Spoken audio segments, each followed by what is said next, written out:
तो बच्चों यहाँ आज हम कक्षा 10वीं गणित के अंतर्गत त्रैमासिक परीक्षा का प्रश्न पत्र लेकर आए हैं, जिसके अंतर्गत देखिए कौन कौन से सवाल आपके परीक्षा में पूछे जाएंगे।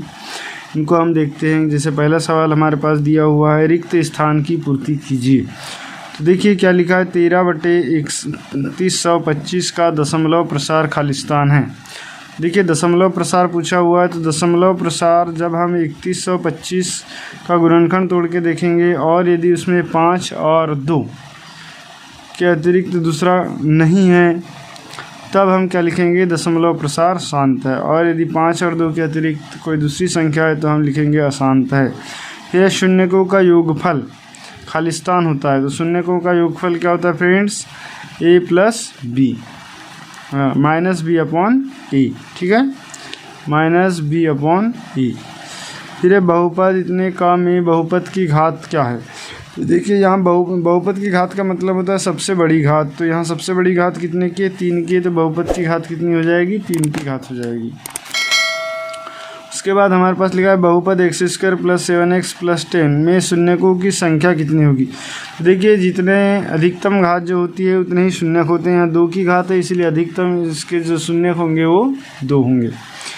अगला है श्रेणी 3 3 3 3 में सर्वांतर खालिस्तान है। देखिए यहाँ सभी पदों के बीच में अंतर 0 का है, इसीलिए सर्वांतर क्या होगा, 0 होगा। क्योंकि हम दूसरे में से पहला पद घटाएंगे, तीसरे में से दूसरा घटाएंगे, चौथे में से तीसरा घटाएंगे, तो सब में क्या आता है, सर्वांतर 0 आ रहा है। फिर अगला क्वेश्चन हमारे पास सत्य असत्य। तो सत्य असत्य देखते हैं।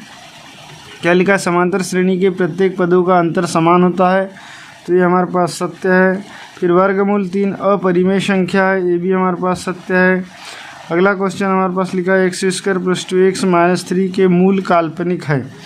अब इसके मूल काल्पनिक है या वास्तविक है, ये हमको पता करने के लिए वियुक्तिकर d निकालना होगा। और वियुक्तिकर d क्या होता है, b² - 4ac। तो जब b² - 4ac हम निकालेंगे तो देखिए b² मतलब 2 का वर्ग, 4 ऋण 4ac, a का मान 1 और c का मान ऋण 3, 1 × ऋण 3। अब देखिए इनका जब आप गुणा करेंगे तो क्या हो जाएगा, 4 ऋण 4 × 12 धन 12 बराबर क्या आ रहा है, धन 16, जो कि कैसा मान है, धनात्मक मान है, अतः मूल वास्तविक होंगे। तो ये असत्य हो जाएगा। फिर 2 4 8 16 जैसे एक समांतर श्रेणी है। देखिए फ्रेंड्स 4 में से 2 घटाते हैं तो अंतर 2 आता है, 8 में से 4 घटाते हैं तो अंतर 4 आता है, 16 में से 8 घटाते हैं तो अंतर 8 आता है। तो ये एक समांतर श्रेणी नहीं है, क्योंकि सभी पदों के बीच समानांतर नहीं है। फिर सभी वर्ग खालिस्तान होते हैं। तो देखिए जितने भी वर्ग होते हैं ये समरूप होते हैं। ये हमारे पास आ जाएगा समरूप। क्वेश्चन नंबर 3 है हमारे पास, समरूपता की परिभाषा लिखिए। तो देखिए समरूपता की क्या परिभाषा होती है कि किसी भी 2 या 2 से अधिक आकृति की भुजाओं के जो अनुपात है समान होना चाहिए और कोण बराबर होना चाहिए। ये समरूपता की परिभाषा होती है, ठीक है। फिर चौथा, दर्शाइए कि प्रत्येक धनात्मक सम पूर्णांक 2q के रूप का होता है तथा प्रत्येक धनात्मक विषम पूर्णांक 2q + 1 के रूप का होता है, जहाँ q कोई पूर्णांक है। तो देखिए इसका हल, देखिए फ्रेंड्स इसका हल हो जाएगा कि हम क्या मान लेंगे, a कोई धनात्मक पूर्णांक है और a बराबर 2 मान लेंगे, क्योंकि यहाँ 2q लिखा है तो भाजक हमारा 2 हो जाएगा। और तब यूक्लिड विभाजन एल्गोरिथ्म से किसी पूर्णांक q बराबर है 0 के लिए ये कोई जो संख्या हो जाएगी वो क्या हो जाएगी, a बराबर 2q + r, जहाँ r क्या है, शेषफल है।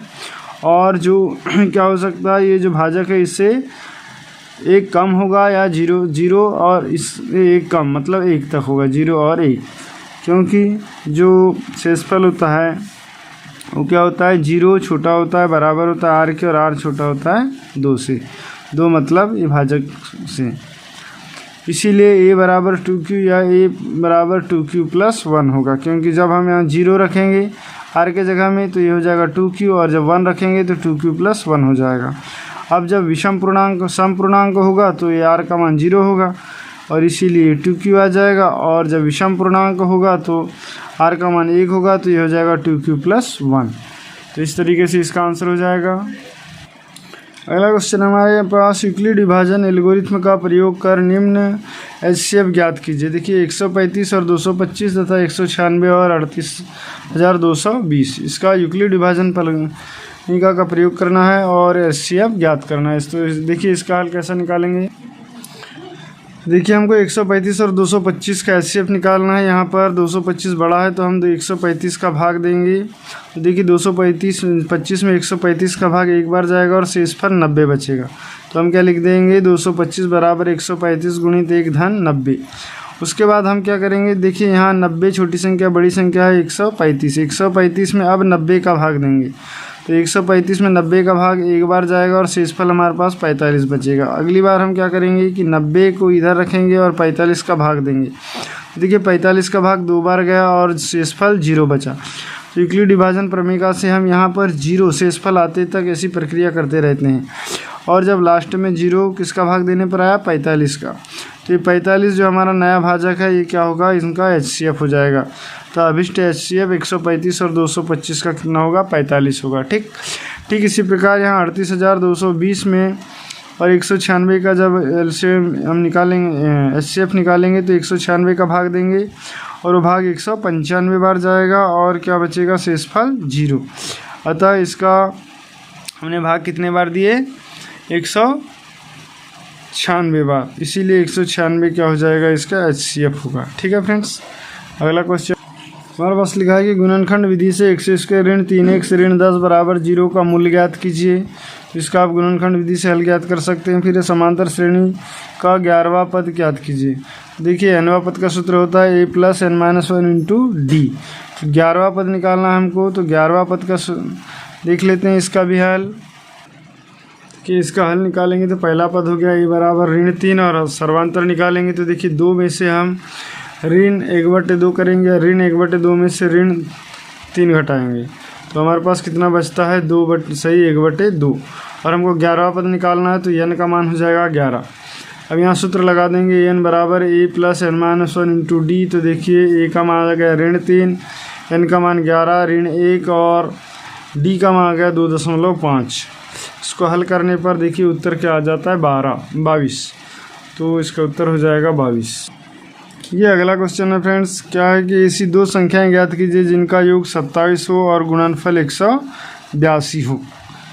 तो हमको दो संख्या मान लेना है x और y, जिनका योग क्या लिख देना है x धन y बराबर 27 और दूसरा लिख देना है दोनों संख्याओं का गुणनफल 182 x गुणित y बराबर 182। इस तरीके से उसको हल करेंगे तो एक वर्ग समीकरण बनाएंगे और उसके बाद उसका आंसर निकालेंगे। देखते हैं इसका भी हल बता देते हैं। देखिए बच्चों यहाँ पर हमको क्या मान लेना है, एक संख्या x मान लेना है तो दूसरी क्या हो जाएगी 27 ऋण x। अब प्रश्न में क्या लिखा है दोनों का गुणनफल 182 है तो हम क्या लिख देंगे x गुणित 27 ऋण x बराबर 182। तो क्या इसका गुणा कर दिए तो 27 x ऋण x² बराबर 182। तो एक वर्ग समीकरण बन जाएगा और ये हमारे पास एक वर्ग समीकरण बन गया। वर्ग समीकरण को हमने गुणनखंड विधि से हल कर दी तो देखिए x का मान आ गया हमारे पास 13 और 14। तो हमारे पास दो संख्या निकल कर आ जाएगी, एक 13 और दूसरी 14, जिनका योग 27 हो रहा है और गुणनफल 182 हो रहा है। ठीक है। अगला क्वेश्चन है हमारे पास एक द्विघात बहुपद ज्ञात कीजिए जिनके शून्यकों का योग ऋण 1/4 और गुणनफल 1/4 दिया है। तो हमारे पास योगफल दिया हुआ है और गुणनफल दिया हुआ है, हमको द्विघात समीकरण ज्ञात करना है। ठीक है। अगला क्वेश्चन है सिद्ध कीजिए कि वर्गमूल 3 एक अपरिमेय संख्या है। नेक्स्ट क्वेश्चन हमारे पास, यदि किसी त्रिभुज की एक भुजा के समांतर अन्य दो भुजाओं को भिन्न भिन्न बिंदुओं पर प्रतिच्छेद करने के लिए एक रेखा खींची जाए तो यह अन्य दो भुजाओं को एक ही अनुपात में विभाजित करती है। तो फ्रेंड्स ये प्रमेय है और ये सिद्ध करने आएगा। अगला प्रश्न है कि त्रिभुज ABC एक समद्विबाहु त्रिभुज है जिसमें AC बराबर BC। यदि AB का वर्ग बराबर 2AC का वर्ग है तो सिद्ध कीजिए कि त्रिभुज ABC एक समकोण त्रिभुज है। तो इसको भी आप अपने नोटबुक से हल कर सकते हैं। यहाँ पे यदि हम हल करके पूरे सवाल बताएं तो बहुत लंबा वीडियो हो जाएगा। इसको मैं दूसरे वीडियो में सभी प्रश्न को हल करके बताऊंगा। ठीक है। अब नेक्स्ट क्वेश्चन है हमारे पास, एक चतुर्भुज ABCD के विकर्ण परस्पर बिंदु O पर इस प्रकार प्रतिच्छेद करते हैं कि AO/BO बराबर CO/OD है। तो दर्शाइए कि ABCD एक समलंब चतुर्भुज है।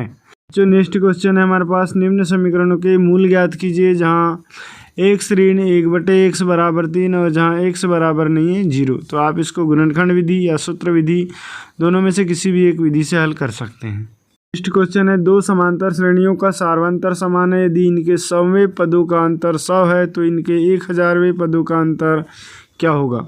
तो इसको आप हल कर लीजिए। बच्चों, वीडियो यदि हेल्पफुल लगे तो प्लीज़ इसे लाइक एंड सब्सक्राइब जरूर करें ताकि इसी प्रकार के सभी क्वेश्चन आप तक पहुंच सकें। अगला क्वेश्चन है कि के किस मान के लिए निम्न रैखिक समीकरणों के युग्म का कोई हल नहीं है। 3x धन y बराबर 1 तथा 2x 2 के ऋण 1 गुणित x धन के ऋण 1 गुणित y बराबर 2 के धन 1।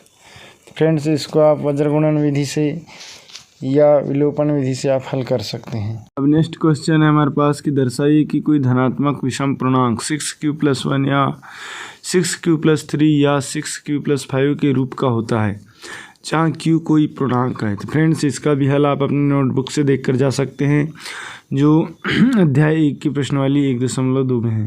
नेक्स्ट क्वेश्चन है हमारे पास कि निम्न द्विघात समीकरणों के मूलों की प्रकृति ज्ञात कीजिए। यदि मूलों का अस्तित्व हो तो उन्हें ज्ञात कीजिए। देखिए, पहला हमारे पास दिया है 2x का वर्ग ऋण 3x धन 5 बराबर 0 तथा दूसरा है 3x का वर्ग ऋण 4 वर्गमूल 3x धन 4 बराबर 0। फ्रेंड्स, इसको आप मूलों की प्रकृति का पता करने के बाद सूत्र विधि से आप हल कर सकते हैं। सवाल है हमारे पास, एक नगर में टैक्सी के भाड़े में एक नियत भाड़े के अतिरिक्त चली गई दूरी पर भाड़ा सम्मिलित किया जाता है। 10 किलोमीटर की दूरी के लिए भाड़ा 105 रुपये तथा 15 किलोमीटर की दूरी के लिए भाड़ा 155 रुपये है। नियत भाड़ा तथा प्रति किलोमीटर भाड़ा ज्ञात कीजिए तथा एक व्यक्ति को 25 किलोमीटर यात्रा करने के लिए कितना भाड़ा देना होगा। फ्रेंड्स, ये क्वेश्चन आपको यदि हेल्पफुल लगे तो प्लीज़ वीडियो को लाइक करें और चैनल को सब्सक्राइब जरूर करें। तो फ्रेंड्स, यहाँ जितने भी सवाल आपको बताए जा रहे हैं इन्हें आप पूर्ण रूप से हल करके तैयार करके जरूर परीक्षा देने जाएं। क्वेश्चन है, एक आयताकार बाग जिसकी लंबाई चौड़ाई से 4 मीटर अधिक है तथा अर्ध परिमाप 36 मीटर है, बाग की विमाएँ ज्ञात कीजिए। नेक्स्ट क्वेश्चन है फ्रेंड्स कि एक क्रिकेट टीम के एक कोच ने 3900 में 3 बल्ले तथा 6 गेंद खरीदी। बाद में उसने एक और बल्ला और एक उसी प्रकार की 3 गेंदें 1300 रुपये में खरीदी। इस स्थिति को बीजगणितीय तथा ज्यामितीय रूप में व्यक्त कीजिए। तो बच्चों, हमने यहाँ जितने भी सवाल हल किए सभी संभावित प्रश्न हैं जो पिछली सभी एग्जामों में आए हैं और इस बार भी त्रैमासिक परीक्षा में आएंगे, निश्चित है। तो इन सभी सवाल को आप अच्छे से तैयार करके जाएं ताकि आप अपनी परीक्षा में अच्छे से अच्छे अंक प्राप्त कर सकें। Thanks for watching.